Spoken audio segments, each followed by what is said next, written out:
I am so thrilled to be here with everybody today. Give yourself a round of applause, please. Really do that. I have met, they tried to keep me in Washington yesterday. I was stuck on the tarmac. Mustafa was stuck too. We were texting back and forth to other different planes. And then we couldn't get out last night. I came in this afternoon. And I had a chance to take a lot of selfies and talk to a lot of folks. And I appreciate the warmth with which I was greeted. But more than that, I appreciate looking in your eyes and you all telling me what you're passionate about. I met folk who were passionate about justice for animals. I met people who were passionate about Washington, D.C. having more people in it than 2 states, but not having states' rights. I met people who know about the injustice of the criminal justice reform. I met activists who are using technology in innovative ways. The more I shook hands, the more selfies I took, the more I felt my soul and my spirit nourished. I am so grateful for those folks who for 12 years now have been making Netroots such a powerful coalition of progressive people. And now I want to tell you, when I started out, when I was just a 20-something in the streets of Newark, New Jersey, we didn't have Netroots. The internet was still, just taking hold. But I feel like when I was shaking hands with folks here and taking some pictures, I really have to say I felt the same energy I felt when I was organizing in the grassroots of Newark. I live in the central ward of an incredible city with this next generation of leaders in that city, Raz Baraka, Maria Teresa Ruiz, some incredible young leaders coming up and leading our city. And I tell you, I'm proud to live in Newark. But of all the neighborhoods we have in Newark, I am proud that I live in the neighborhood I live in. I'm the only United States senator that lives in a community that is rich with culture, has a wealth of spirit, has incredible, incredible people. But I'm the only United States senator that lives in a community that the median income is, according to the last census, $14,000 per household.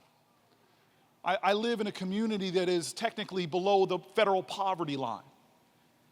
And my neighbors, I tell you, they're hard-working folks, people working full-time jobs, people struggling to make their American dream. And I'm reminded why I got into politics in the first place. If you came into my office in the Senate, it's the map of that first district that when I was 28 years old, just starting to challenge the political machine, it's folk in this community that believed in me and that have taught me some of the greatest lessons of spirit. We are all here trying to live out what Martin Luther King in a jail cell in Birmingham, Alabama, when he wrote that we are all caught in an inescapable network of mutuality, tied in a common network of destiny. We're trying to make real that spirit by creating those connections. And what I want to do briefly that I'm time with you here is I want to talk about 3 of the folks who taught me at a critical point in my life. I always say I got my BA from Stanford, but my PhD on the streets of Newark. And these are folks like some of the folks I shook hands with earlier, people that took me under their wing and taught me about what it means to be a leader, what it means to be part of a network, what power is all about. And their names are Carl Sharif, their names are Virginia Jones, and Hassan Washington. The first person I want to talk to you about is Carl Sharif, and he was this incredible 60s activist, changed his name from Carl Dawson to Carl Sharif, joined the Islamic community and became this incredible leader, helped many people in my city get elected, and he met me at a time that tenant activists were pushing me to get into politics, and I was thinking about shifting from being a grassroots tenants' rights organizer to actually running to be the youngest person ever elected in my city's history at the municipal level to running to be a Central Ward councilman. And he met me. Here was this guy that though I've lived half my life in Newark, at that point I had just showed up from Yale Law School, and he sat with me for a while and talked to me almost as if he was checking me out. This man with such authentic spirit, such an authentic connection to the community, and this is the advice he told me. He said, Cory, you need to go out. You're not going to win this election unless you go out and knock on every single door in the district and have a conversation with every single person. You see, man, you're coming with a lot of spirit, a lot of energy, but this city doesn't need a savior. This city needs someone who is going to connect with community, and someone who's going to be an ally, someone who's going to be a partner, someone who is going to connect to folks, because that's where power comes from. There are a lot of folk who have stopped even participating in municipal elections because they don't believe that their vote matters. You've got to show up and talk to folks where they are. You have got to humble yourself at their altar of understanding and experience. I think a lot about the Democratic Party nationally and how it seems that that connection to people, where they are, what their experiences are, their struggles, their hurts and their pain, how we seem to have lost our way. And on how what you all are doing in this room, what we need to be doing is reconnecting ourselves to folk where they are. I'll tell you this.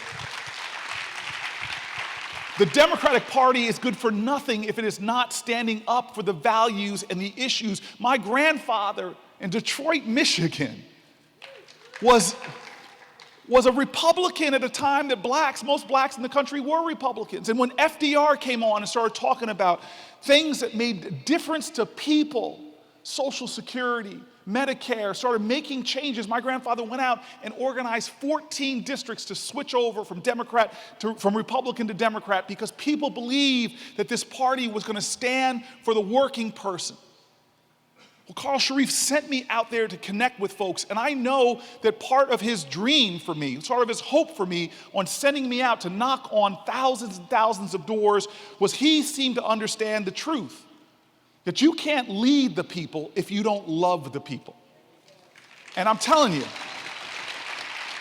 everybody wants to talk about patriotism, but we forget patriotism is love of country, and you cannot love your country unless you love your fellow countrymen and women. I can't believe how our nation is making tolerance the pinnacle, tolerance, what we're reaching for. You go home and tell somebody that you care about, yeah, I tolerate you, as if that is something that this nation should aspire to. Carl Sharif seemed to understand is that we should be aspiring for love, and fundamental to love is knowledge, is empathy, is compassion, is knowing another's struggle. And when you go out and you knock on folks' doors, when you humble yourself before the altar of their experience, of their struggle, of their perspective, it deepens your sense of connection, it deepens your sense of love. And if you love someone, you see their worth, you see their dignity, you see their value, you know that your destiny is interwoven with them. Carl Sharif sent me out on an odyssey of love. And I'm telling you right now, we as a nation need to rekindle that. There's too much hate in our nation, and it's not just the kind that you see that's bigotry and sexism and racism, but it's the kind that divides us from one another and undermines the calling of our country, e pluribus unum. The reality is that we as a nation, it's like that African saying, if you want to go fast, go alone, but if you want to go far, go together. We have got to be a nation that can unite folks. I don't want to vilify any individuals because of their political beliefs, when the real threat, the real challenge is that so many people are inactive now. So many people are sitting on the sidelines. So many people think democracy is a spectator sport.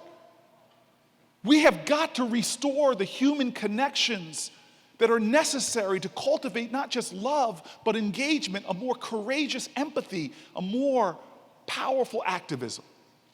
And that brings me to the next person, Miss Virginia Jones.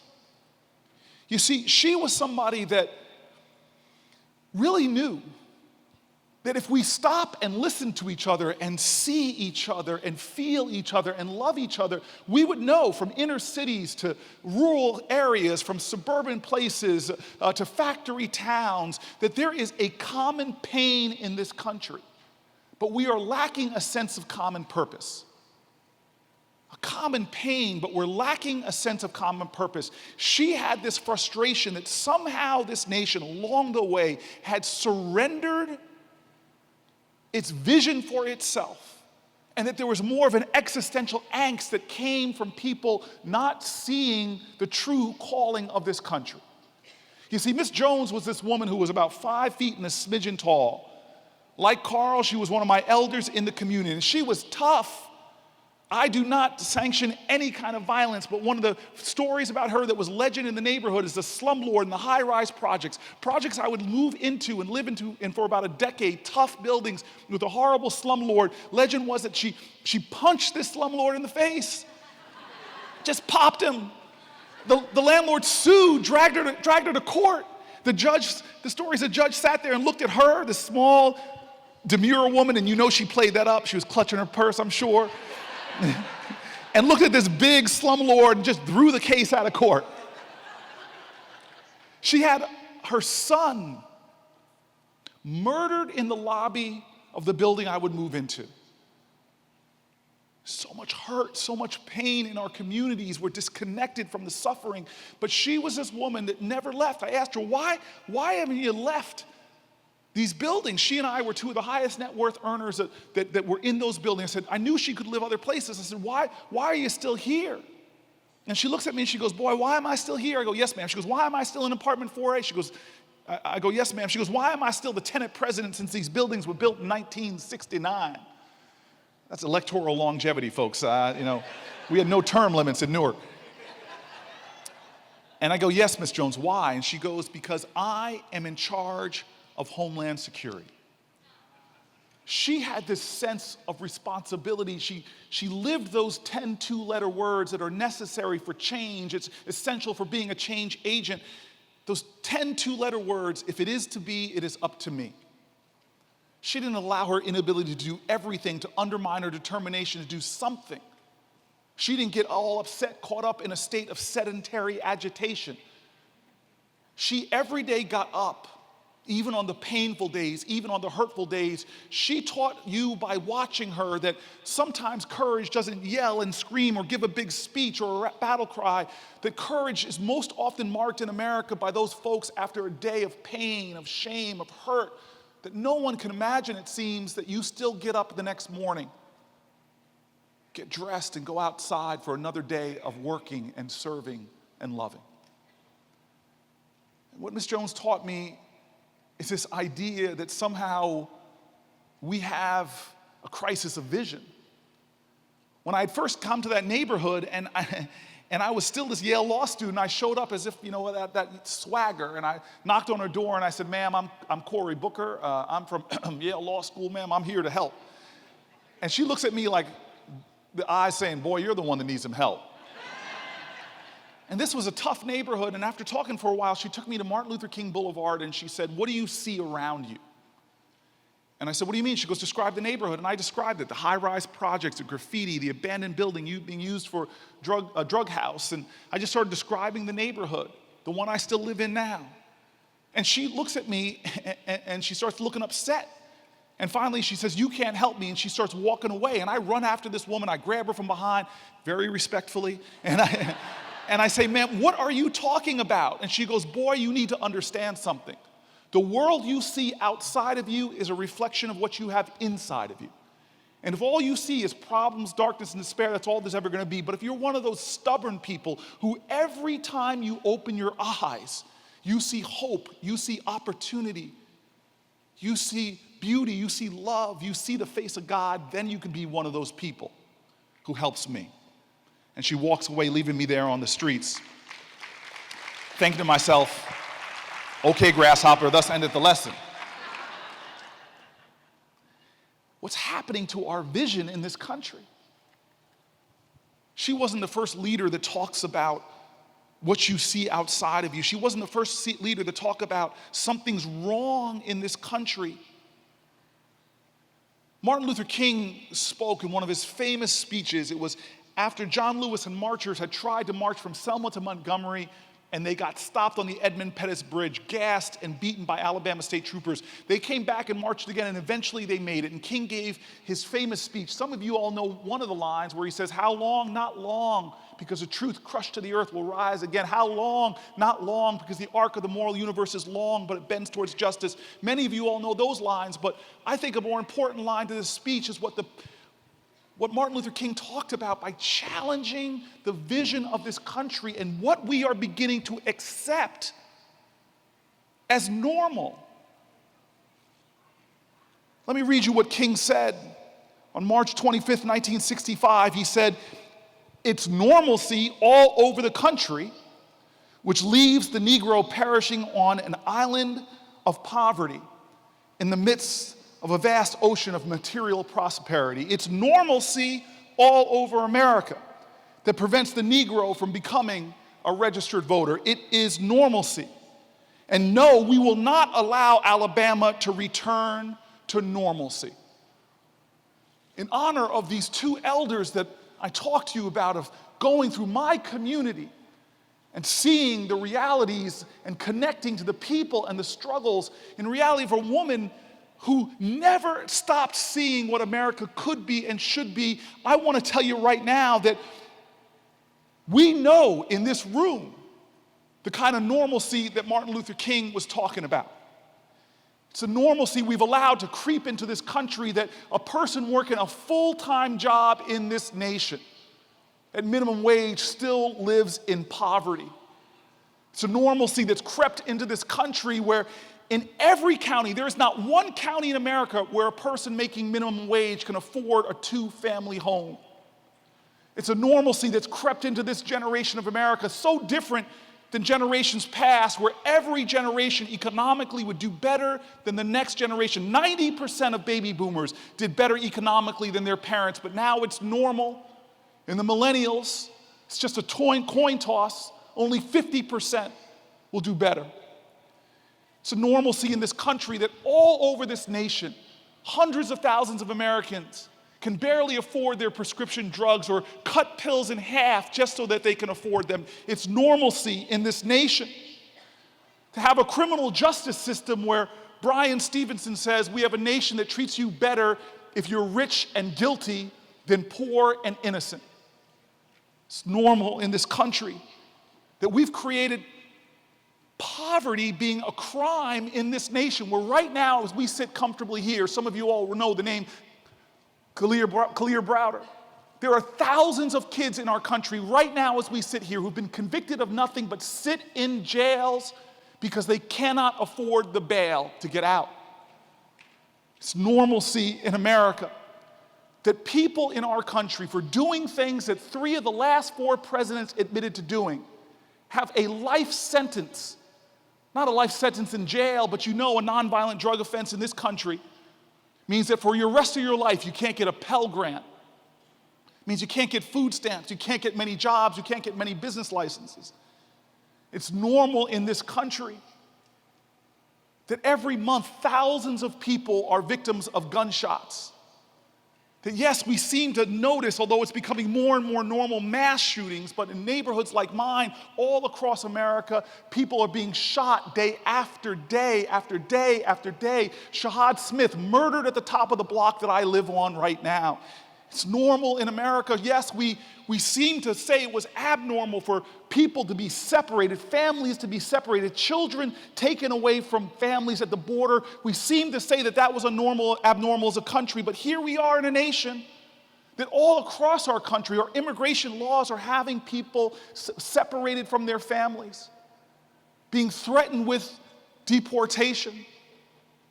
People with children that are American citizens, grandchildren, American citizens, spouses that are American citizens being separated. It's normal in America that teachers are most valuable, most productively contributing profession in our country, that public school teachers are paid so little that many of them have no financial security. It's become normal in our nation, as Mustafa said, as we travel for the South, to see people who will stand up in crowded churches and talk about how it's normal in their community, normal in their family, to have lead poisoning, to have asthma, to have cancer, diseases that are being caused by the worst type of corporate villainy, where they're outsourcing their pollutions on communities and their costs, and they're internalizing profits. This is becoming too normal in America. And it's why we all must reject the normalcy of injustice. It's why in the Senate I fight so hard every single day. I reject the normalcy that Martin Luther King called a form of brutality, which is unemployment, why I was the first senator to introduce a federal jobs guarantee model legislation. I reject the normalcy that says we have more marijuana arrests as we had in 2016 than violent crime arrests. That's why I introduced the Marijuana Justice Act that not just legalizes marijuana on the federal level. Don't talk about legalization unless you're talking about expunging the records of people that have been tried.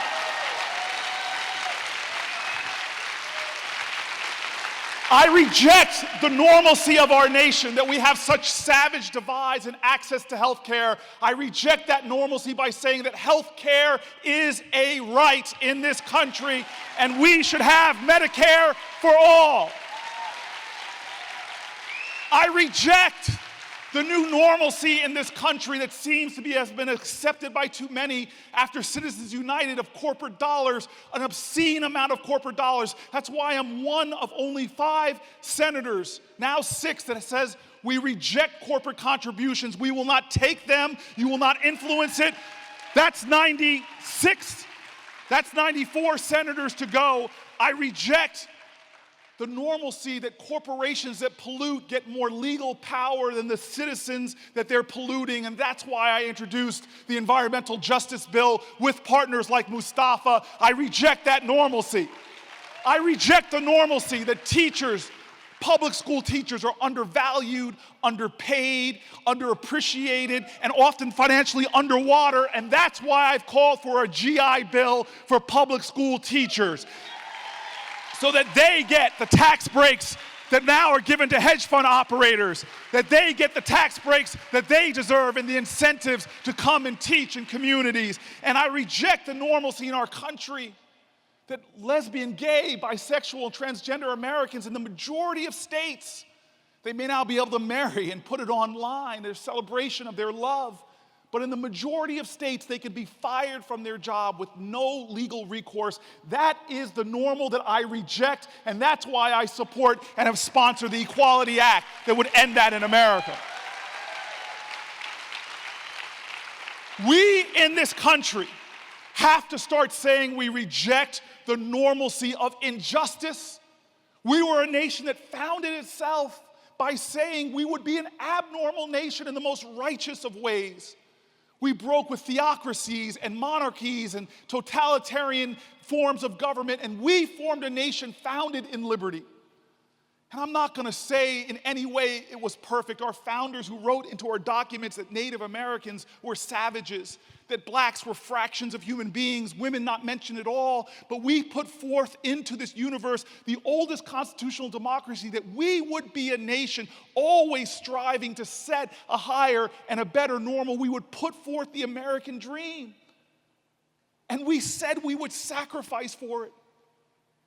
We say an oath that we are a nation of liberty and justice for all, but that's just words. It's a civic faith, but I'm one of these people that says, before you tell me about your religion, first show it to me in how you treat other people. Well, how are we living our civic gospel? How are we living our civic gospel that demands for us to reject the normalcy of injustice, the normalcy of apathy, the normalcy of indifference, and rise to the higher ground of activism, of engagement, of love? And that's the last person I want to end with. His name is Hassan Washington. I'm a big believer that if this country hasn't broken your heart, then you don't love her enough. Because there's things that are savagely wrong in this country. There's a normalcy of injustice that we've accepted. And I tell you, Newark has gifted me a wisdom that can only come from wounds, a sense of purpose that can only come from shared pain. It's a city that at times where my heart has been broken, but I've learned that the heart is this interesting organ it's the only one that really works even if it's gotten broken. And that's why I say Hassan Washington. I tell you this story with a burden of shame of making mistakes. You see, Hassan and his crew, young group of boys, I watched them grow up over the almost decade I lived in these high-rise projects. Those projects sit at the top of the hill where I now live, and Hassan and his kids His friends, I tell you, they were amazing. They used to hang out in the lobby of my building. Hassan, I took a liking to him because he reminded me just of my dad. Both of them born poor, yeah, sure, but both of them had a wit and a wisdom and a wealth of spirit and humor. Both of them were raised by their grandparents. He lived just a few floors below me in the tower that I lived in.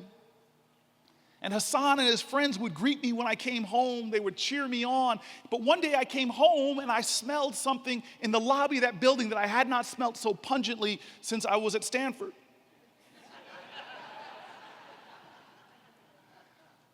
But you all know we have different justice systems in this country.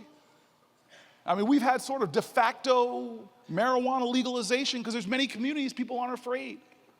They have no worries about it. In fact, there's no difference in America between blacks and whites for using marijuana or smoking marijuana, but if you're black, you're almost 4 times more likely to be arrested for it. If you're black and poor, or poor period, well, you know. And so I knew immediately, I'm smelling pot in these spaces. These kids don't have margins afforded me and my friends when I grew up in a different part of New Jersey. And so I quickly started organizing them, taking them out to dinner. I asked them, let's go to a movie, fellas, so we can talk. You picked the movie, which was a mistake. I thought it was a home improvement movie. It was called Saw. Oh.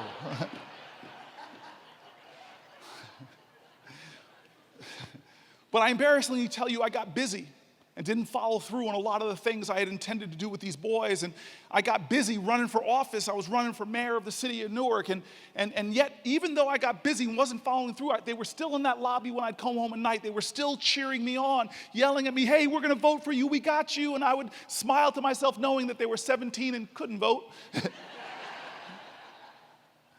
I got elected. I won my dream. I became the mayor of New Jersey's largest city, and immediately the FBI warned us that I had death threats, so they surrounded me with security, stationed police officers in the projects. People always joked with me it was the safest we had ever been in those projects.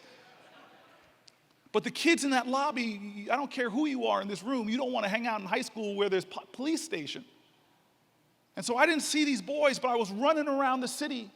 In my first month in office, when there were shootings, I would run to the scenes of shootings and give street-level sermons telling folks, this is not who we are, this is my plans, I need your help. We would partner together, and one day I got, about a month into my term in office, I get to the street, on Court Street in Newark, and there's a shooting, and one body seems to be loaded into an ambulance, another one covered, and I barely acknowledged the humanity on that sidewalk. I was too busy talking to the people. There was a senior citizen building right there. People were gathering around, and I was talking to them.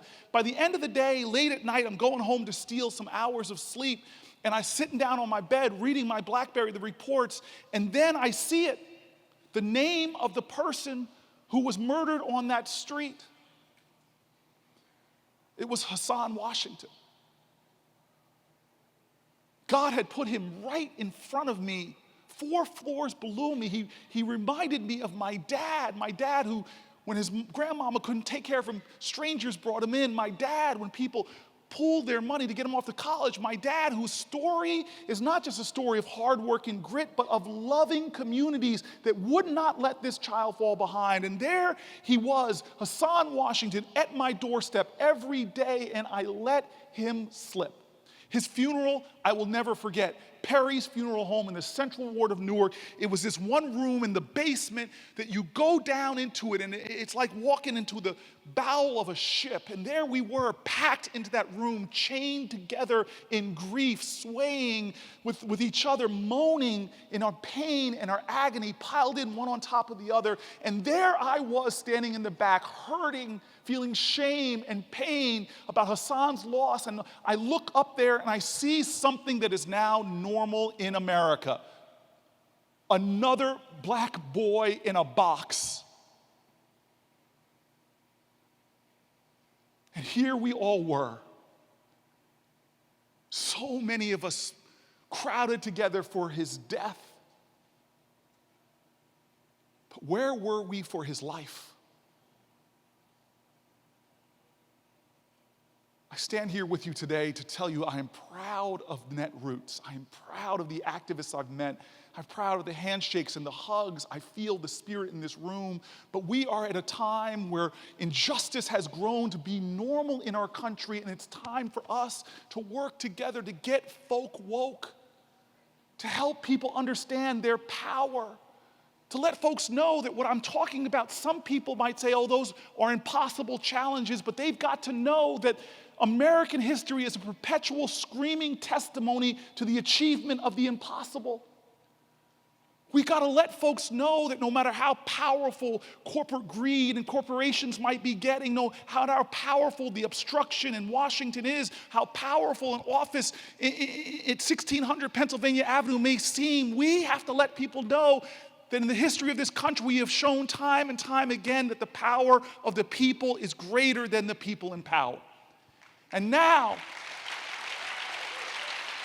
my fellow Americans, it's time for us to awaken the dream of this country again, to renew the dream, to make the dream anew. It's time for us to let people know that what we're seeing in this country doesn't reflect our spirit. What we're seeing in this country doesn't reflect our potential. What we're seeing in this country is not as mighty as the love that we have together. And I promise you, if we have that kind of conviction, that we will make the promise of our nation real, that will make the dreams of our country real, then we will achieve this nation. And so I end with a challenge to everyone here. It's a challenge that was written into a poem that was published the year my dad was born. In 1936, this poet, seeing this country where people were accepting such injustice as normal, where we needed a call to the conscience of our country, he said to this country to swear a new oath, that this nation would be who we say we are, and that nothing was going to happen inevitably, that we had to fight for it and work for it and sweat for it. And he asked people to swear an oath, not with your hands over your heart, but your hand outreached to your neighbor, one to another, a network of Americans struggling together, sacrificing together, sweating together, working together. He knew that that was the secret to our country being a nation of liberty and justice for all. And so he wrote these words calling on people to swear that oath. And this is what he said. He said, oh, let America be America again, the land that never has been yet, but yet must be the land where everyone is free. The poor man, the Indian, the Negro, me. And who made America, whose sweat and blood, whose faith and pain, whose hand at the foundry, whose plow in the rain, must make our mighty dream live again. Oh yes, I say it plain, America never was America to me. And yet I swear this oath, America will be. Ladies and gentlemen, let us swear that oath today. Let us be determined. Let us be unyielding. Let us be indefatigable that this country will live up to its promise, not just to the fortunate few, but to the all, to the mighty, to the people. Let us swear this oath that where there is injustice, we will rectify it. Where there is pain, we will heal it. Where there is hurt, we will help it. That we will be the modern day agents of this democracy to demand, to struggle, to fight, to make it real. And if we do these things, then the words of a man called king will come true, reflecting the words of a great prophet. We can make a nation where justice rolls down like water and righteousness like a mighty stream. Thank you. Thank you.